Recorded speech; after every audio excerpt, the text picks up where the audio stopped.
Neurose de guerra e trauma. A guerra que a gente vive sem nós percebermos. A iminência de guerra, o medo coletivo, o que está acontecendo com a nossa mente e com o mundo? Você sente que algo está no ar? Uma tensão difusa, um medo sem nome, algo como se nós estivéssemos à beira de algo grave.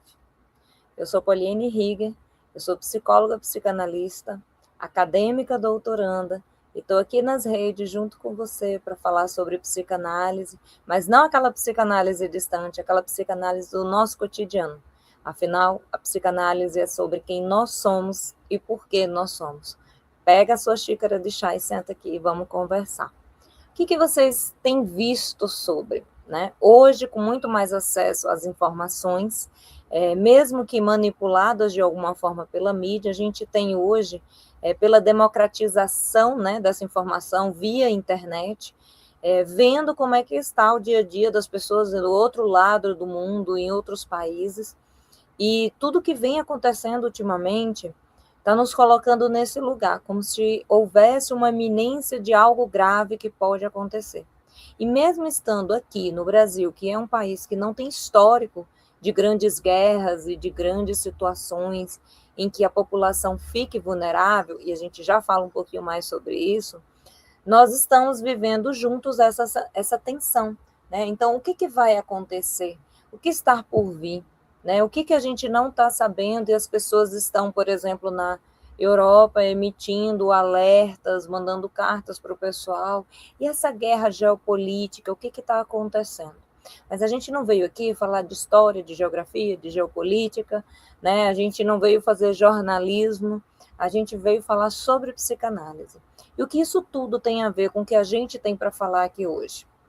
Hoje nós vamos falar de um tema que o Freud tratou lá há mais de 100 anos, também no momento em que o mundo enfrentava uma recorrência de guerra. Então, Freud enfrenta a Primeira Guerra. Pós-guerra, ele inclusive relabora toda a teoria, traz novos pontos, novas questões, traz a psicanálise com a teoria do inconsciente para um olhar mais dinâmico e, principalmente, traz uma outra perspectiva do direcionamento dessas pulsões.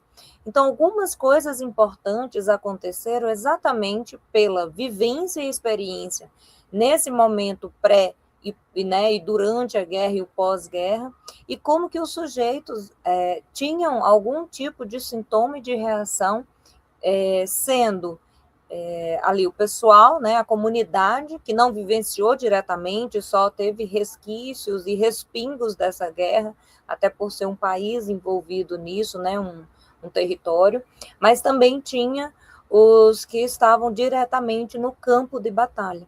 Então, quando o Freud escreve sobre a neurose de guerra, ele está falando exatamente da guerra em si.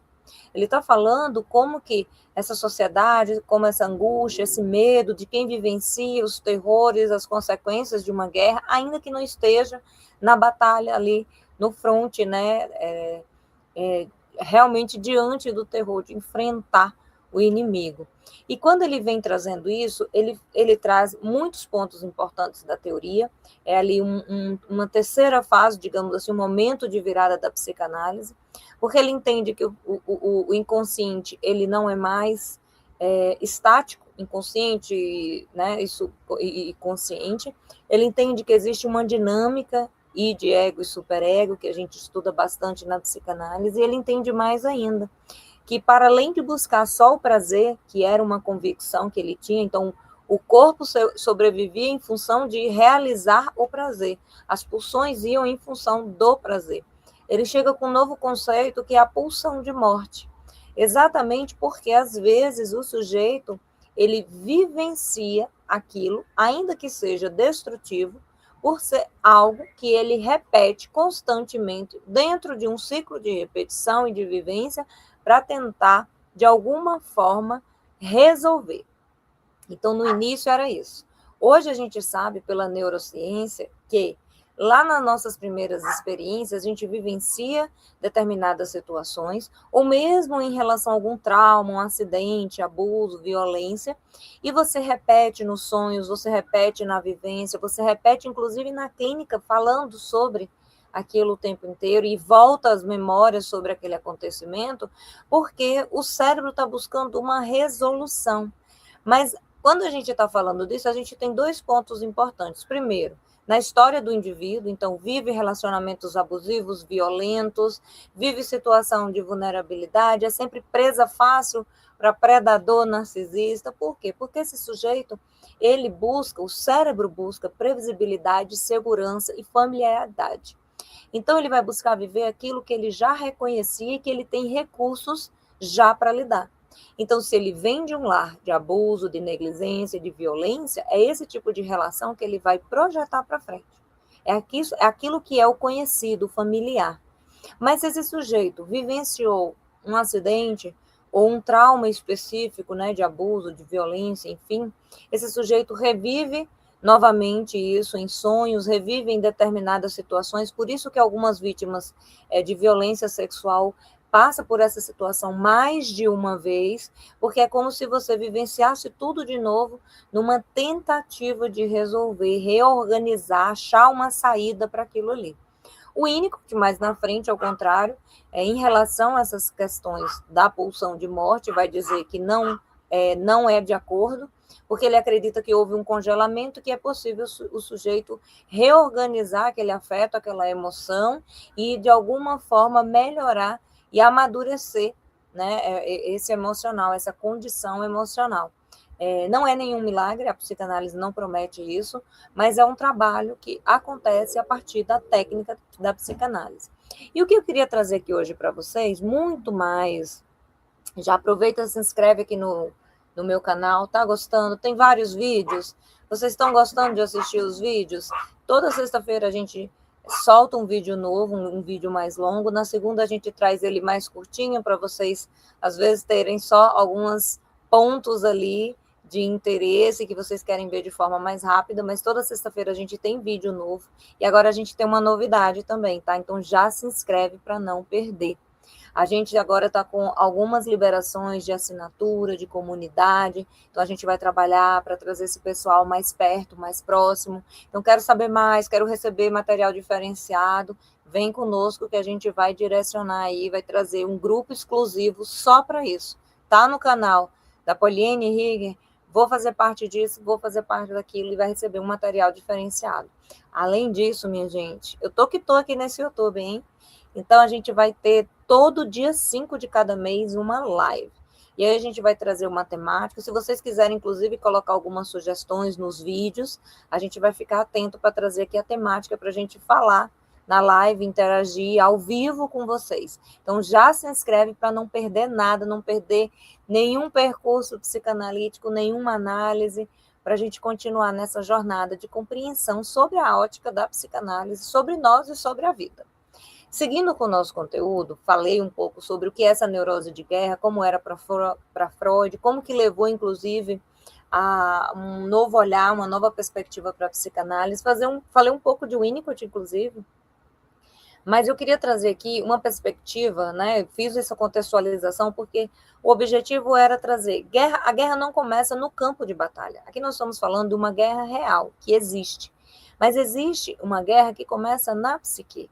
E aqui é importante a gente falar, por exemplo, o sujeito que está em situação de vulnerabilidade, o sujeito que se encontra em ambiente, zona de risco de violência, e no Brasil a gente tem muito disso, a gente tem, inclusive, alguns estados que são conhecidos por tamanha violência social e a população, principalmente a mais vulnerável, né? Hoje, alguns estados, inclusive, nem população vulnerável, nem a elite está segura, todo mundo está sendo assaltado, está passando por situações complicadas de violência e desorganização social, né? E isso é um aspecto importante para se pensar, porque daí a gente chega nesse ponto que eu queria discutir com vocês, porque a guerra ela não é uma batalha externa, a gente não está vivenciando um momento de guerra explícito, a gente tem uma guerra psíquica, que é como a gente lidar, então, com aquilo que a gente acredita que nos ameaça.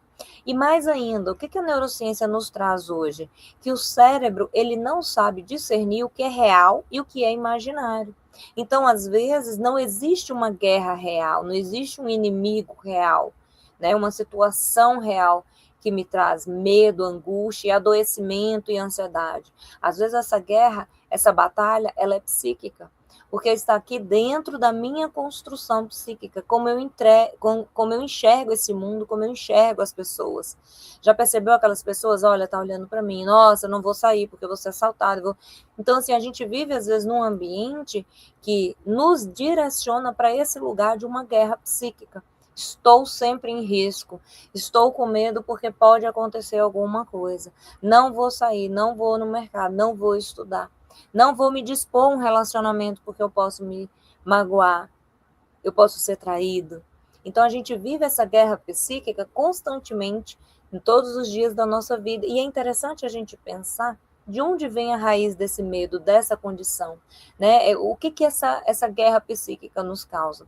E aí vai de todo o contexto histórico, social e cultural, o qual eu faço parte. Então, às vezes a gente observa é um contexto perigoso para mulheres, é um contexto perigoso para pessoas negras, é um contexto perigoso para, né, uma família que está em condição de vulnerabilidade. Como essa família vive, quais são os recursos emocionais desenvolvidos, qual é a forma de adoecimento que é o mais comum nessa condição dessa iminência de uma guerra, de uma violência. E mais ainda, a gente segue aqui com algumas outras questões que são muito importantes. Hoje a gente tem a difusão de conteúdos, inclusive esse boom, né, de informação acessível, antes só ali na televisão, no cotidiano, no jornal, e hoje em toda a internet, sobre o que vem acontecendo. E não só esse boom, mas essa avalanche de informações, inclusive muitas vezes usada, né, como engajamento, forma de engajamento, de amedrontar, de chamar a atenção das pessoas, cria esse terror psicológico de vivência e parece que o tempo inteiro a gente está vivendo um período de guerra, ou a gente está na eminência de que ela aconteça. Então, o objetivo maior é a gente pensar de onde vem essa guerra. Ela é imaginária, ela é real? O que eu vivo? Né? E o que na minha psique, lembrando que o cérebro não sabe diferenciar o que é real e imaginário, como eu disponho de recursos para lidar, para não adoecer. Mas se eu estou numa condição de adoecimento psíquico, qual é a raiz desse adoecimento, dessa angústia, desse medo? De onde ele vem? Para que a gente possa, então, traçar alternativas que sejam possíveis, né, de sustentar um caminho, um trabalho, um processo, uma jornada em busca dessa saúde, né, mental, de num mínimo de equilíbrio, de condições de dignidade para a existência. Então, nós temos aqui a questão da informação. Então, o que a gente filtra, o que a gente vê todos os dias, o que eu busco na internet, porque é tanta coisa, e a gente vai ficando, inclusive, dentro de algumas bolhas por causa do mecanismo do algoritmo. Então, se eu busco sempre notícias sobre violência, notícias sobre isso, sobre aquilo, é aquilo que vai chegar para mim o tempo inteiro.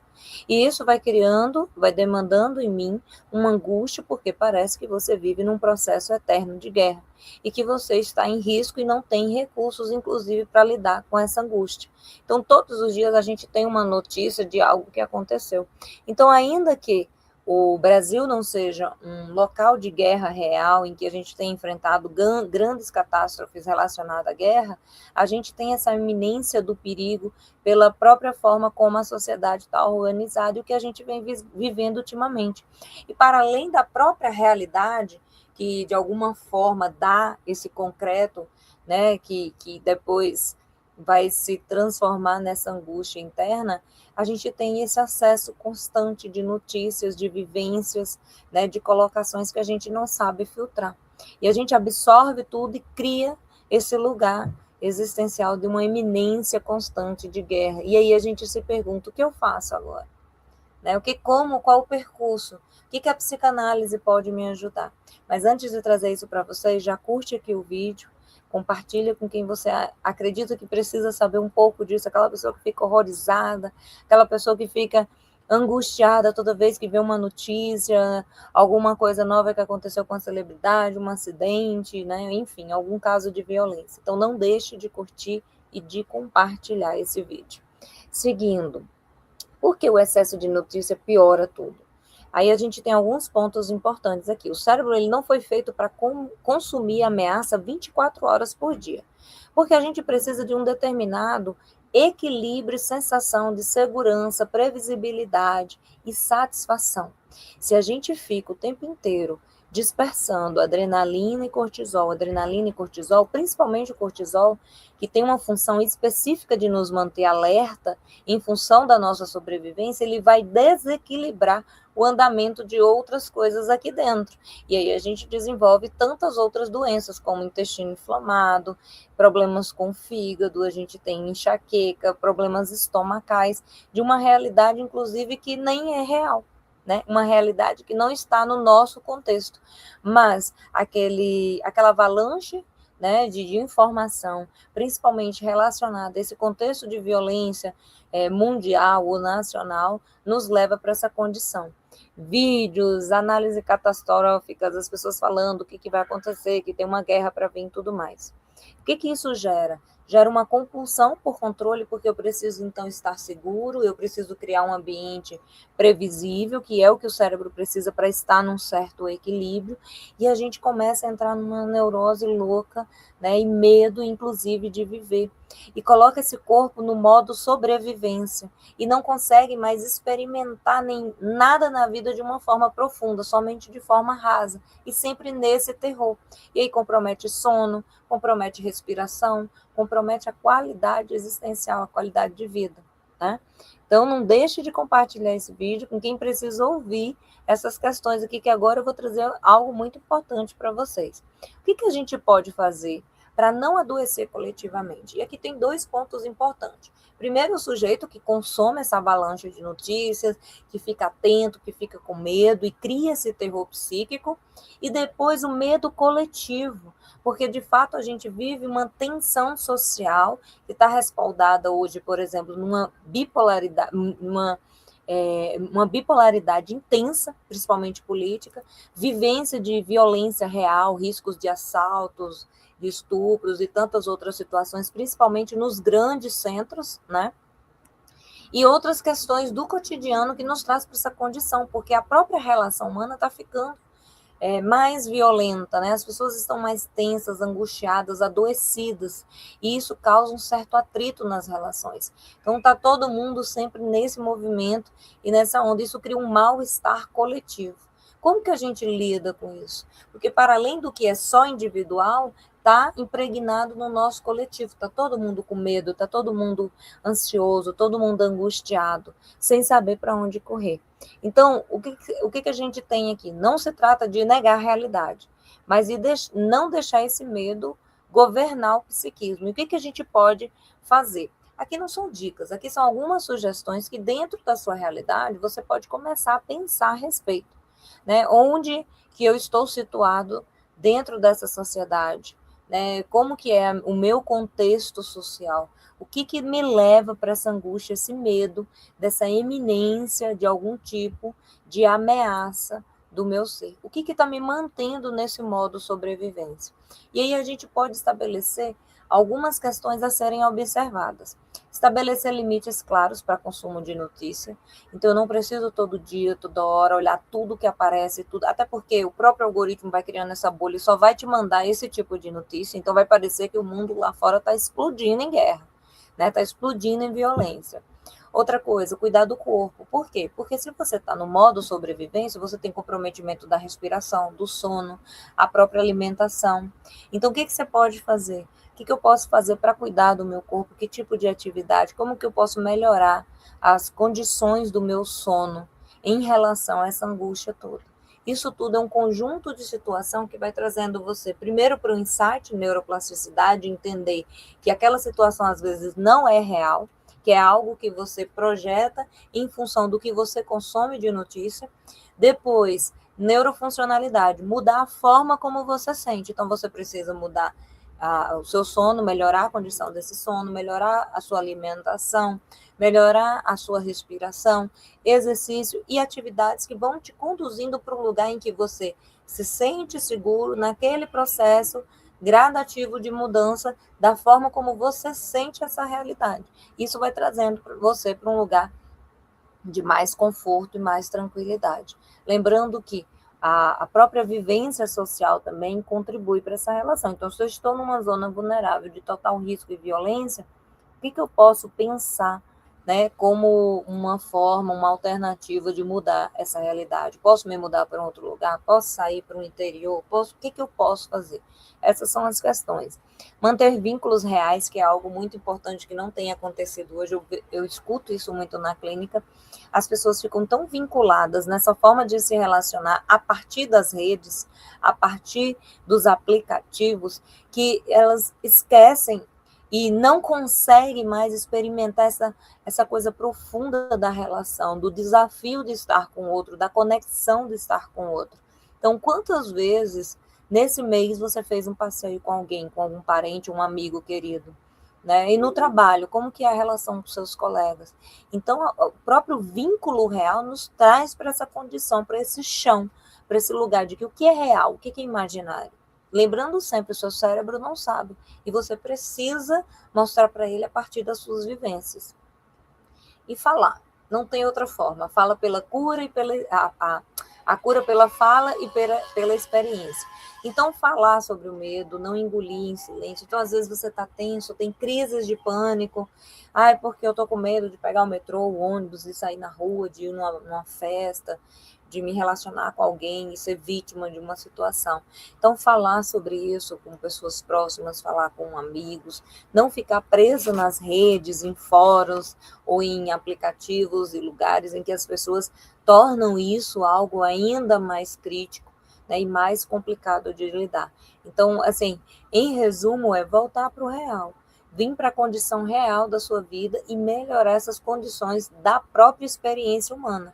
A gente vive experiências hoje muito rasas, a sensação que a gente tem que está passando tudo rápido é exatamente porque não tem nada muito profundo que faça a gente sentir algo diferente daquilo que é sempre a mesma coisa. Então, quantas lembranças você tem de uma vivência intensa, né, de uma maratona, de uma trilha, de uma viagem, de um aniversário, de uma festa com os amigos, uma noite do pijama, enfim, vivências que dão profundidade, que colocam você no chão, né? A gente vive tudo muito rápido, muito raso, e aí fica nessa angústia, nessa aceleração, e vai criando esse terror psíquico ao redor de nós. E ainda é aquela avalanche de notícia todos os dias que só complementa esse terror psicológico, tá? Então a gente segue aqui com a psicanálise, sempre nos colocando nesse lugar de entender qual é a narrativa que eu criei sobre a minha vida, sobre mim, né? Quais são as raízes disso que me traz algum tipo de adoecimento, de angústia, de sintoma. Então, de onde vem? O que eu estou pensando aqui? O que está me trazendo? Quais são os lugares que eu estou habitando, vivendo, que está me causando esse sintoma e esse adoecimento, né? O que eu estou consumindo na vida que está me trazendo para esse lugar de adoecimento. E aí, para fechar o nosso vídeo de hoje, eu queria que vocês comentassem aqui para mim, para responder uma pergunta. Eu acho muito importante quando vocês trazem aqui o comentário, para entender um pouco de como que vocês estão olhando para isso. Vocês se sentem nessa iminência de uma guerra, vocês vivem nesse constante terror? Então, eu vou deixar uma pergunta aqui para vocês comentarem no nosso vídeo. Qual é a sua guerra diária? Responde aqui para mim. E eu vejo vocês no nosso próximo vídeo. Até a nossa próxima xícara.